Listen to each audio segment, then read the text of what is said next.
Hello dear student, स्वागत है आपका मेरे इस चैनल में। हेलो स्टूडेंट्स, आज हम डिस्कस करेंगे आपके साथ बवासीर यानी कि जिसको इंग्लिश में पाइल्स कहा जाता है और इसके घरेलू नुस्खे भी आपको बताएंगे। चलो स्टूडेंट डिस्कस करते हैं बवासीर के बारे में। स्टूडेंट्स, बवासीर को हेमराइड्स के रूप में भी जाना जाता है। यह गुदा नहर वाले हिस्से में सूजन या सूजी हुई नसें होती हैं। सामान्य अवस्था में वे मल के मार्ग को नियंत्रित करने के लिए आरामदायक की गद्दे की तरह से काम करती है। कहने का मतलब ये है कि यह जो बवासीर होती है, जो गुदादार होता है, उसमें जो नसों में सूजन आ जाती है, इस प्रक्रिया को बवासीर कहा जाता है। और सामान्य अवस्था में जो मल का जो मार्ग होता है उसको नियंत्रित करने में यह काफ़ी आरामदायक गद्दे की तरह से भी काम करती है। वैसे स्टूडेंट्स, बवासीर का अभी तक सही कारण मालूम नहीं हो पाया है कि वास्तव में किस प्रकार से होता है, लेकिन अध्ययनों से पता चला है कि बवासीर के लिए बहुत हद तक जिम्मेदार वे कारक होते हैं जो मल त्यागने के दौरान गुदा वाले हिस्से में दबाव बढ़ाते हैं। यानी कि इसका जो रीज़न कुछ साइंटिस्टों ने अध्ययन करने के बाद पता किया है कि जिस समय मल का त्याग करते हैं उस समय जो हम उस पर फोर्स लगाते हैं, प्रेशर पड़ता है, उसके कारण भी यह होता है। और बैठते या मल त्यागते समय, या तो जब बैठेंगे या फिर जब मल को त्याग करेंगे, उस समय गुदा वाले हिस्से में जलन होने लगती है। जैसे लक्षणों से पीड़ित व्यक्ति को समस्या की पहचान कराने के लिए डॉक्टर से हमेशा परामर्श यानी कि सलाह लेनी चाहिए और डॉक्टर द्वारा बताए गए उपचार का पालन करना चाहिए। डॉक्टर द्वारा प्रदान की गई जो दवाइयाँ होती हैं या जो सर्जरी की हुई होती है, उसके साथ साथ आपको अपने खान पान पर भी नियंत्रण रखना पड़ता है। जो उनको सलाह दी जाती है उस सलाह का उनको यूज़ या नियंत्रण रखना पड़ता है। शुरुआती उपायों में पूरे शरीर में पानी की भरपूर मात्रा बनाए रखने के लिए फाइबर रेशे यानी फाइबर जो रेशे वाले होते हैं ना, इनका सेवन करना चाहिए और खूब पानी पीना चाहिए और खूब आराम भी करना चाहिए और भरपूर तरल पदार्थ का इसमें इस्तेमाल करना चाहिए। समस्या वाले हिस्से में मेडिकेटेड क्रीम भी लगाई जा सकती है। अब स्टूडेंट्स, हम डिस्कस करते हैं आपके साथ बवासीर के प्रकार यानी कि टाइप्स ऑफ पाइल्स। कितने प्रकार के होते हैं? सबसे पहला है आंतरिक बवासीर। यह जो आंतरिक बवासीर होता है, इस प्रकार के बवासीर गुदा गुहा यानी कि जो एनल कैविटी है इसके अंदर होते हैं, लेकिन अक्सर आपके गुदा से बाहर लटक सकते हैं। इस तरह के बवासीर को और बांटा जा सकता है। वे कितने बाहर निकलते हैं इसके आधार पर। देखो, ये आंतरिक जो बवासीर होता है ये गुदा यानी कि जो एनल कैविटी होता है इसके अंदर होता है और ये जो है गुदा से बाहर लटक जाता है या लटक सकता भी है। इस तरह के जो बवासीर को जो है अलग बांट सकते हैं और इसको बाहर भी निकाल सकते हैं। अब जो है दूसरा जो है आपके पास फर्स्ट डिग्री। इस स्थिति में यानी कि इस कंडीशन में बवासीर गुदा से बाहर नहीं निकलता, यानी कि इस अवस्था में जो बवासीर होगा वो गुदा से बाहर नहीं निकलता, लेकिन उसमें से खून आ सकता है या आता है। ये कंडीशन सेकंड में आती है।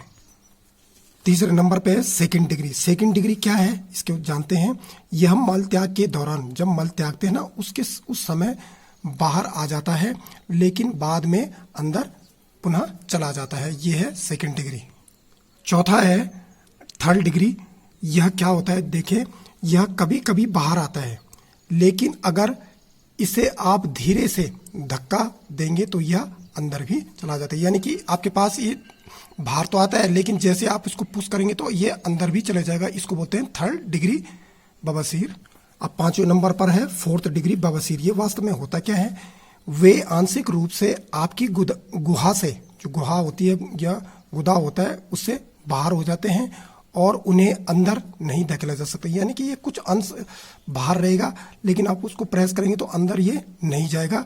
अगर कंडीशन है यदि गांठ के अंदर खून का थक्का जम जाए, यानी कि जो गांठ होगी और उसके अंदर ब्लड क्लॉट हो जाए तो वो सूज सकते हैं और इसमें बहुत ज़्यादा दर्द हो सकता है। ये है आपके पास 4th डिग्री।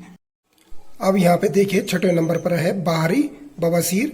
इस प्रकार का जो बवासीर होता है, जो गुदा नहर होती है यानी कि जो एनल कैनाल होती है के नीचे गुदा के नज़दीक होता है। अगर गांठ के अंदर खून के थक्के बने हों तो उसमें बहुत ही ज़्यादा दर्द महसूस हो सकता है। इसको बाहरी बवासीर कहा जाता है। अब आते हैं 7वें नंबर पे प्रोलैप्स्ड बवासीर।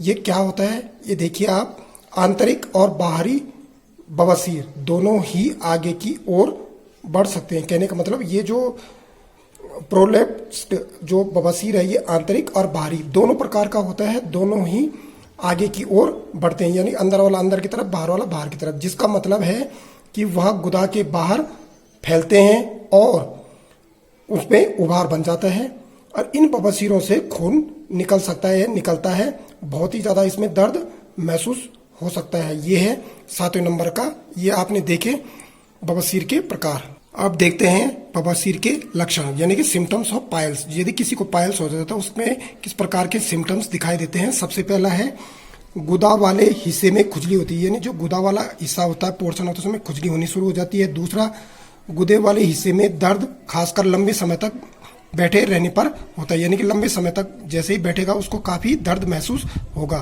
तीसरा पॉइंट है गुदा वाले जो हिस्सा होता है के पास ज़्यादा सरल और कोमल गांठें बन जाती हैं। चौथा नंबर है मलाशय से जो है खून रिसना शुरू हो जाता है। शौच के बाद मल या जो टॉयलेट पेपर होता है उसमें जो है चमकीले लाल खून के रूप में जो है दिखाई देता है, यानी कि क्रिस्टल के रूप में आपको दिखाई देगा। ये है सिम्टम्स ऑफ पाइल्स, पाइल्स के लक्षण। आइए स्टूडेंट्स अब देखते हैं इसका घरेलू इलाज किस तरह से हम इसका ट्रीटमेंट कर सकते हैं घर में।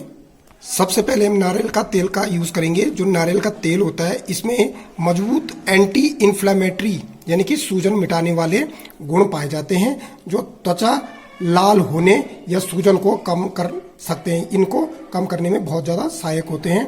इसमें एनाल्जेसिक्स यानी कि दर्द निवारक गुण भी होते हैं जो बवासीर के कारण होने वाली परेशानी को कम करने में मदद कर सकते हैं।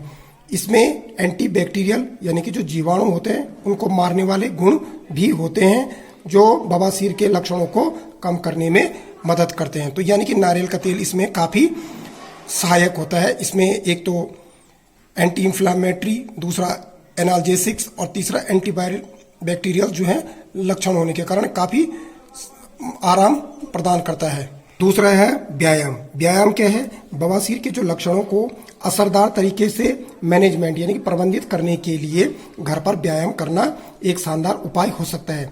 नियमित पेल्विक फ्लोर एक्सरसाइज यानी कि पेल्विक फ्लोर वाला जो एक्सरसाइज है उसको करना एक लॉन्ग टर्म सॉल्यूशन होता है, यानी कि लंबे समय तक इसका जो है एक हल हो सकता है। अपनी पेल्विक फ्लोर की जो मांसपेशियां हैं इसको मजबूत करने में बिना ज़्यादा दबाव डाले अपनी आंतों को खाली करने में मदद मिल सकती है। ये इसका दूसरा सॉल्यूशन हो गया है। तीसरा सॉल्यूशन है अच्छी नींद लेना।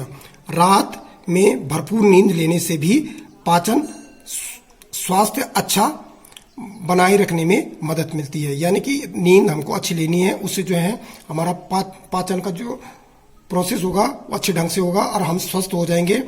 और ऐसा होने पर आंतों से मल भी आसानी से बाहर निकल जाता है, उसमें बिना प्रेशर के ये चीज हो जाती है। अब चौथा पॉइंट है हाइड्रेशन। डिहाइड्रेशन तो आपने सुना होगा, लेकिन हाइड्रेशन यानी कि भरपूर पानी या फलों के रस लेना चाहिए, यानी कि खूब पानी पीना चाहिए या फलों का रस लेना चाहिए, जिससे जो पाचन होगा वो स्वस्थ या बेहतर होता है।